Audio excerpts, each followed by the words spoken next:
City ist der größte Münchner Umweltverband, den es seit 1990 gibt und der sich dafür einsetzt, die Lebensqualität in München insgesamt zu verbessern. Das Hauptaugenmerk dabei liegt eigentlich im Bereich der Mobilität. Das heißt, wir wollen den motorisierten Individualverkehr, also die Privat-PKWs, sehr viel stärker aus der Stadt herausdrängen und wir wollen stattdessen mehr öffentlichen Raum der Bevölkerung zur Verfügung stellen, wo einfach das Leben draußen stattfinden kann und soll und darf. Es war eigentlich waren das ja alles Ehrenamtliche, die das mit unglaublich viel Engagement alles aufgebaut haben. Und dann haben wir es aber mit Hilfe der Stadt geschafft, 1997 die erste Stelle einzurichten. Jetzt ist es so, dass wir wechselnd mit einem Dutzend bis zu 20 Mitarbeitern alleine im Verein arbeiten. Dazu kommt unsere erste Tochtergesellschaft, die Green City Projekt GmbH, die Green City Energy AG mit inzwischen 80 Mitarbeitern. Also inzwischen ist der Green City Komplex, wenn man es fast schon sagen darf, sehr, sehr groß geworden und es ist wirklich eine Erfolgsstory des Umweltschutzes.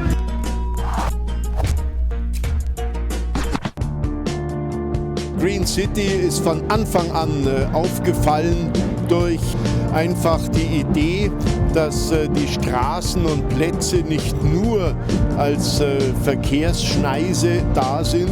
Die Mobilität erhöht sich extrem, merke ich selber. Also ich bin jetzt 30, ich habe einfach in den letzten Jahren gemerkt, dass immer weniger Leute sich über ein Auto definieren.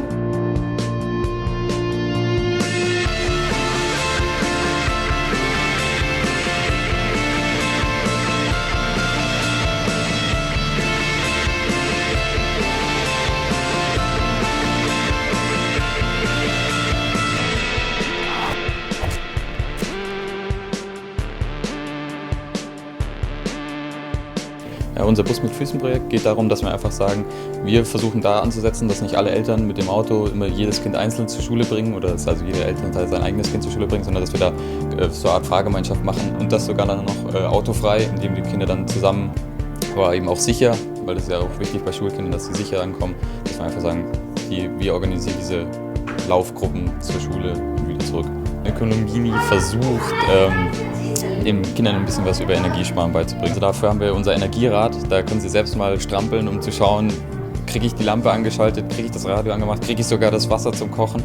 Und da merkt man eben schon, Wasser, das kriegt man nicht zum Kochen, das ist Energie, ein Aufwand, den schafft der menschliche Körper nur noch schwer. Sie sehen, wie schwer es ist, die Energie zu produzieren, aber eben auch, dass sie da dann eben dieses Bewusstsein dafür mal bekommen.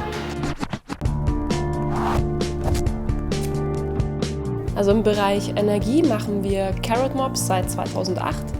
Die Idee kommt aus San Francisco und wir haben uns das Prinzip abgeschaut, weil wir es ganz schön fanden, was Positives zu machen. Also statt einen Laden zu bestrafen und zu boykottieren, der sich klimaschädlich verhält, belohnen wir einen Laden, der umweltfreundlich agiert. Den belohnen wir so, dass wir Massen in diesen Laden bringen, die den Umsatz erhöhen an einem bestimmten Tag. Und mit diesem Umsatz, den nimmt der Ladenbesitzer in die Hand und steckt es dann wieder in energieeinsparende Maßnahmen.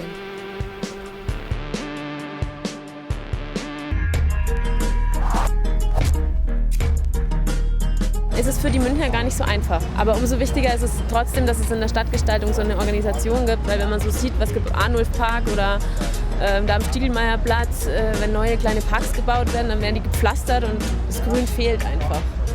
Am Parking Day gestalten verschiedenste Künstler und Privatleute oder kleine Geschäfte einen Parkplatz oder zwei, um zu demonstrieren, dass doch in der Stadt viel zu viel Raum für Autos drauf geht und dieser Raum könnte viel besser genutzt werden als Lebensraum. Warum darf ein Haushaltsgerät, wie zum Beispiel ein Auto, im öffentlichen Raum so viel Platz einnehmen?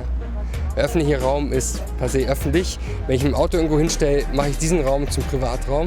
Das ist ein großes Problem. Da könnte man so viel mehr draus machen. Ich finde es toll, wie so ein Team so viele eigentlich kleine Aktionen auf die Beine stellt, die für mich so viel Sinn haben. Und ich glaube, das ist der Grund, warum so viele Leute bei uns gerne Mitglied werden, bei uns arbeiten möchten, bei uns sich ehrenamtlich engagieren. Es liegt daran, dass wir nicht so ein ganz konventioneller Umweltverband sind, sondern wir gucken immer, dass wir kreative Lösungen anbieten, finden, erarbeiten. Und wenn man Lösungen anbietet, wie Wanderbaumallee oder wie Call a Bike oder wie Streetlife Festival oder Parking Day oder was auch immer, dann sehen die Leute, dass man mit viel Spaß Alternativen aufzeigen kann, die erfolgreich sind.